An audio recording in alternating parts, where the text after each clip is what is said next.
Assalamualaikum warahmatullahi wabarakatuh. Halo teman-teman semua, di sini saya dan teman-teman saya akan menjelaskan tentang apa sih itu komunikasi efektif dan komunikasi tidak efektif. Lalu, bagaimana cara kita untuk berkomunikasi secara efektif dan apa saja sih hambatan-hambatannya? Let's check this out.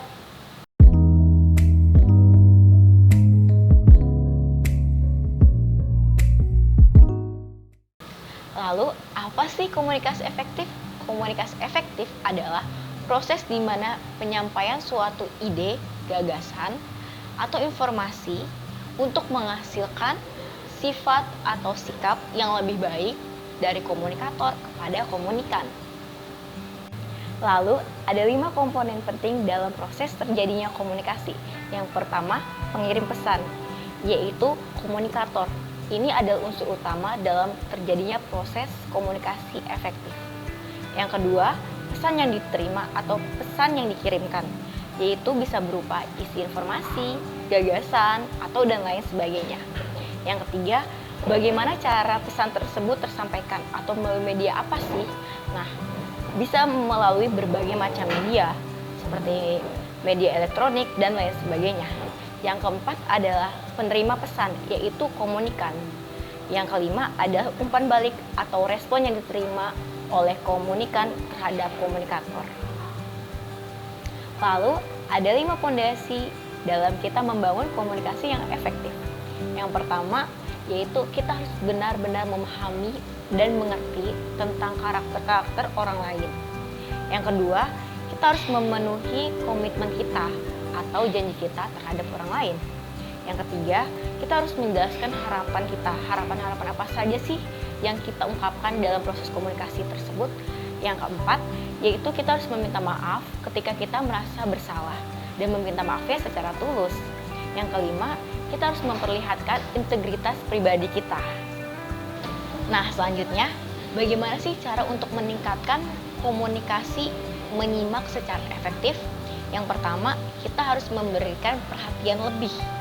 Yang kedua, kita harus memahami komunikasi verbal dan nonverbal. Yang ketiga, kita harus meningkatkan kemampuan dan memahami simbol-simbol komunikasi verbal dan nonverbal. Yang keempat, kita harus menyimak untuk mengevaluasi dan menganalisa. Dan yang kelima, kita harus meningkatkan kemampuan menyimak antar personal. Nah, lalu ada 5 pokok sasaran dalam proses terjadinya komunikasi efektif.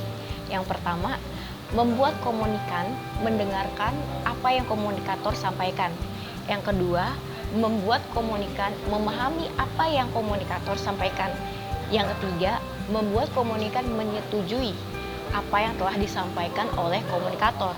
Yang keempat, membuat komunikan mengambil tindakan yang sesuai dengan apa yang telah disampaikan dari komunikator. Yang kelima adalah memperoleh umpan balik dari komunikan.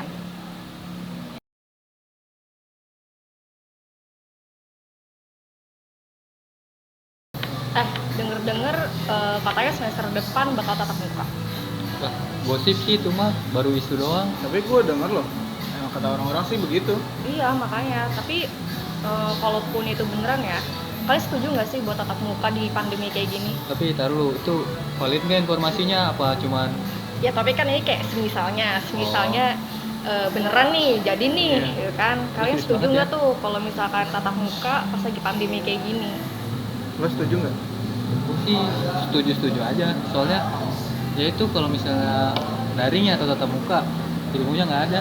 Cuman lu kalau udah kelar Zoom, udah sampai situ doang lu udah lupa semuanya. Kalau gua sih, kalau lu Gue juga setuju masuk tatap muka sih. Soalnya kan kalau daring nih, kalau menurut gue pribadi kurang efektif dari cara penyampaian materi gitu kan. Kalau gue sih setujunya masuk tatap muka. iya, Iya. belum Iya. lagi kayak yang sinyalnya susah nih, jaringannya susah. Iya, Kalau benar. misalnya ada dosen atau teman-teman yang presentasi kan putus-putus suaranya, Iya. jadi ya takut salah pemahaman doang. Iya sih bener, gue juga setuju. Jadi pas misalnya lagi presentasi, pasti kelamaan masalah teknis kan, entah sinyal, entah laptopnya, entah orang yang nggak ada tiba-tiba, ya kan. Tapi kalau misalnya langsung kan kayak kendala teknisnya tuh nggak terlalu selama kalau Iya. misalnya kita daring gitu kan. Iya sih bener. Kalau tatap muka kendalanya rasa malas doang sih. Bener sih. Iya, Semua paling orang sama- juga punya rasa males sih. Iya, tapi sama paling laptop doang kan. Dan itu kalau udah minjem laptop temen yang lain langsung udah mulai tuh. Terus sesi tanya jawabnya juga lebih enak jadinya, Iya, nggak bener-bener. nggak yang harus kayak kendala sinyal putus-putus lah, gak ada suara Itu lah. ganggu banget sih. Iya parah. Iya. Lagian gue juga ngalamin ya kalau misalnya tatap muka lagi. Daring. Kalau ada teman-teman yang presentasi, kita mau nanya juga sungkan, nggak Iya. kayak pas tatap muka kan ayo aja ya. Kalau Iya. pas daring gimana gitu kalau mau nanya? Kalau daring tuh kayak takut gitu tuh, kayak Iya. kayak takut dikira sok lah, takut Iya. apa lah gitu. Padahal kalau misalnya langsung tuh sebenarnya kalau mau nanya ya nanya aja gitu Iya. tuh. Eh, sih. tapi lu BTW denger dari mana? Info begituan. Oh, karena gue jarang nonton TV ya sebenarnya ya. Gue lihatnya sih di sosial media gitu, kan sering lewat tuh gitu kan. Oh, terus pas gue lihat kok, oh ternyata emang udah diserentakin buat masuk sekolah dan kuliah gitu tuh. Berarti lo dengar nggak kapan serentaknya itu? Serentaknya sih gue kurang tahu, tapi kayaknya kalau nggak salah sih bulan Juli. Bulan Juli. Kalau menurut Sugi, kalau menurut gua pribadi nih ya, pemerintah terlalu gegabah sih mengambil tindakan. Soalnya kan, apalagi kita tahu belakangan ini udah marak-marak lagi virus yang baru. Iya baru naik lagi, baru tinggi Iya. lagi kan COVID-nya, iya benar. Di Jakarta udah zona merah. Iya tapi Jakarta. dan itu pun kayaknya bakal dibatalin lagi sih buat Iya.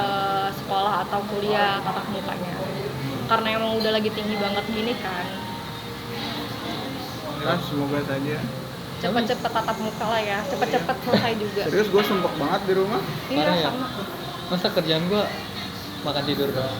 Mending kalau gemuk mah ini terus-terusnya tetap Gue kagak makan, kagak minum, masih gemuk. puasa. Gue napas doang gemuk. Gue cacingan kali ya. Gue mau baca cacing bang. Lalu, apa saja sih hambatan-hambatan yang terjadi pada saat komunikasi efektif?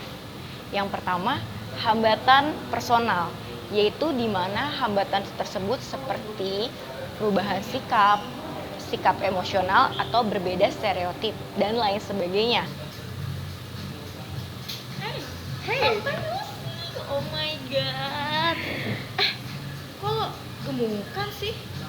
Apaan sih? Gue ngerasa bisa aja. Kok lo malah body shaming gue sih? Iya, gue ngerasa lo gemukan sekarang. Yang namanya manner orang baru ketemu itu ya, nanya apa kabar, kayak nanya kayak gimana kuliahnya, lo nggak asik. Yang kedua, hambatan sosial budaya, seperti contohnya perbedaan bahasa ketika kita berkomunikasi. Bang, emang di Pandeglang musim hujan ya? Pandeglang, iya ya nama tara hujan. Pandeglang mah caang bae nama. Cang apaan cang? Pokai suali. Wah, kali soalnya ya. Paang anjing gitu. Paang, iya maksudnya paang. Caang. Caang itu kalau bahasa Indonesianya itu cerah. Oh, Jadi cerah aja di Pandeglang mah. lu dari awal kenapa nggak dari bahasa Indonesia bang? Yang ketiga, yaitu hambatan fisik, berupa hambatan berjarak. Ketika kita berkomunikasi dengan jarak, gangguannya bisa melalui telepon dan lain sebagainya. Dan yang keempat, yang terakhir, hambatan lingkungan, yaitu gangguan yang terjadi saat kita melakukan proses komunikasi secara efektif.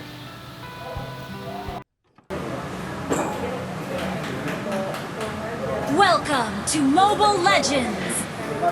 5 seconds till the enemy reaches the battlefield. Smash them! All troops deployed! First blood! You have slain an enemy! Baiklah, itu saja yang bisa saya sampaikan dan teman-teman saya sampaikan mengenai komunikasi efektif dan tidak efektif beserta hambatan-hambatannya. Cukup sekian, kurang lebihnya mohon maaf. Wassalamualaikum warahmatullahi wabarakatuh.